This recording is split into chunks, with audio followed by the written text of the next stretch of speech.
ওম শ্রী বিষ্ণু, ওম শ্রী বিষ্ণু, ওম শ্রী বিষ্ণু। হে কৃষ্ণ ভাগবত বাসুদেবায় দেবী নন্দায় চ বৎসশুক্লেশনাশায় গোবিন্দায় নমো নমঃ। হে কৃষ্ণ করুণা সিন্ধু দীনবন্ধু জগৎপতে গোপীশ গোপিকান্ত রাধাকান্ত নমঃ। তুলসী তুলসী বৃন্দাবন, তুলসী তুমি নারায়ণ, তোমার মাথায় ঢালি জল অন্তিম কালে দিও স্থল হয়ে কৃষ্ণ। আমি পড়ছি ভাগবতের অমর পুরাণের কাহিনী সাংখ্য দর্শন।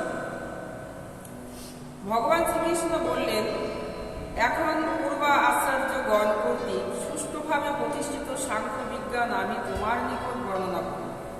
এই বিজ্ঞান উপলব্ধি করে মানুষ তৎক্ষাৎ জড়দ্বন্দ্বের বিভ্রম ত্যাগ করতে পারে। আদিতে যেন কৃতযুগে যখন সমস্ত মানুষই যেন পারমার্থিক পার্থক্য নিরূপণে অত্যন্ত দক্ষ ছিল এবং তার পূর্বে যেন প্রলয়ের সময়ে দৃশ্য বস্তু থেকে যেন অভিন্ন এবং দর্শন একা বিদ্যমান ছিলেন। জড়দ্বন্দ্ব শূন্য এবং অব্যঙ্গ মানস গোচর সেই পরম সত্য নিজেকে যেন জড়া প্রকৃতি এবং সেই প্রকৃতি প্রকাশকে যেন ভোগকারী জীব রূপে দ্বিধা বিভক্ত করেন। এই দুই প্রকার প্রকাশের একটি হচ্ছে জড়া প্রকৃতি, যা হচ্ছে যেন সূক্ষ্ম কারণ সমূহ এবং পদার্থের প্রকাশিত উৎপাদন সম্মিলিত। অন্যটি হচ্ছে চেতন জীব সত্তা, যাকে বলা হয় ভোক্তা। জড়া প্রকৃতি যখন আমার ইক্ষণে যেন ক্ষুপিতা হয়েছিল, তখন বদ্ধ জীবদের অবশিষ্ট বাসনাগুলি যেন পূর্ণ করবার জন্য সতরজ এবং তম এই তিনটি জড়গণ প্রকাশিত হয়।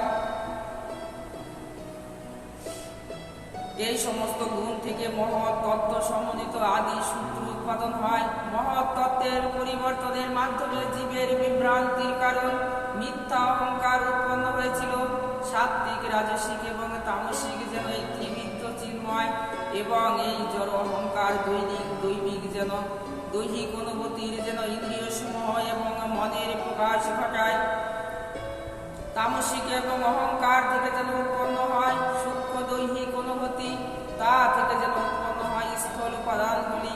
রাজসিক অহংকার থেকে যেন ইন্দ্রিয় সকলে যেন এবং সাত্ত্বিক অহংকার থেকে একাদশ দেবগণের উৎপত্তি হয়। আমার দ্বারা ক্ষুভিত হয়ে এই সমস্ত উপাদান যেন সম্মিলিতভাবে শুষ্ক রূপে কার্য করে ব্রহ্মাণ্ডের সৃষ্টি করে, যেটি হচ্ছে আমার উত্তম নিবাস স্থল।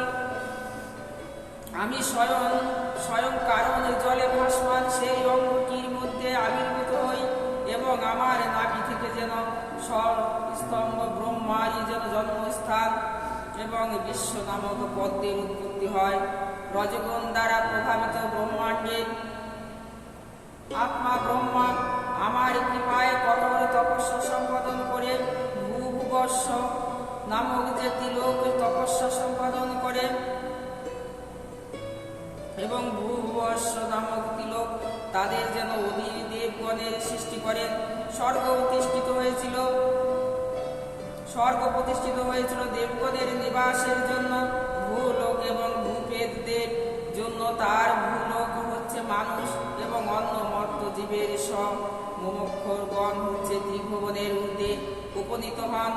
তীব্র শ্রী ব্রহ্মা পৃথিবীর নিজের অংশটি যেন সৃষ্টি করেছেন এবং অসুর এবং নাগগণের জন্য এইভাবে প্রকৃতির ত্রিগুণ দ্বারা যেন প্রভাবিত হয়ে সম্পাদিত বিভিন্ন স্বরূপের এবং বিভিন্ন ধরনের কর্মের সংশ্লিষ্ট প্রক্রিয়া যেন অনুসারে ত্রিভুবনের বিভিন্ন স্থানে জীবের গতি নির্ধারিত হয়।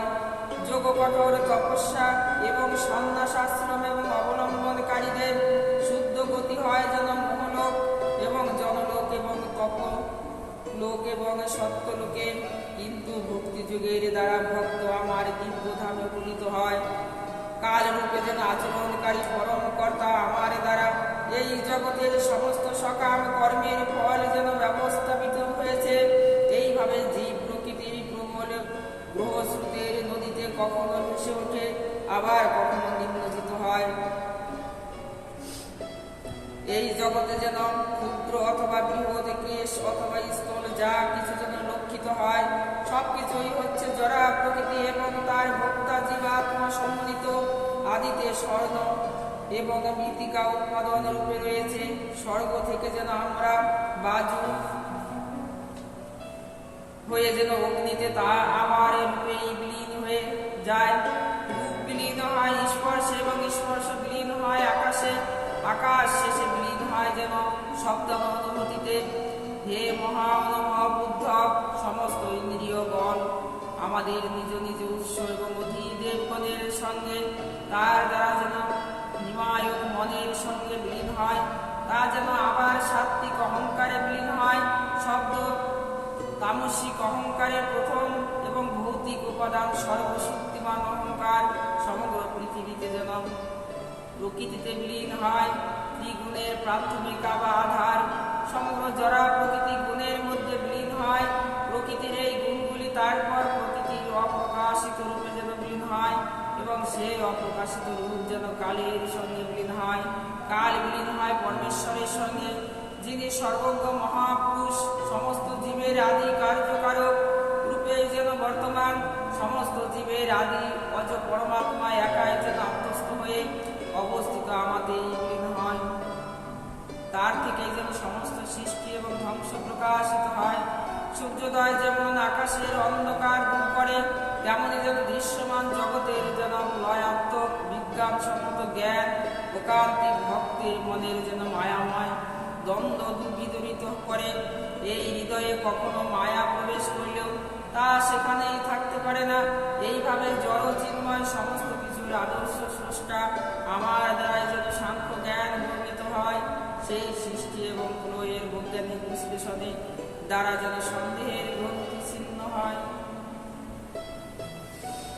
ওম নমঃ ভাগবত বাসুদেবায় নমঃ।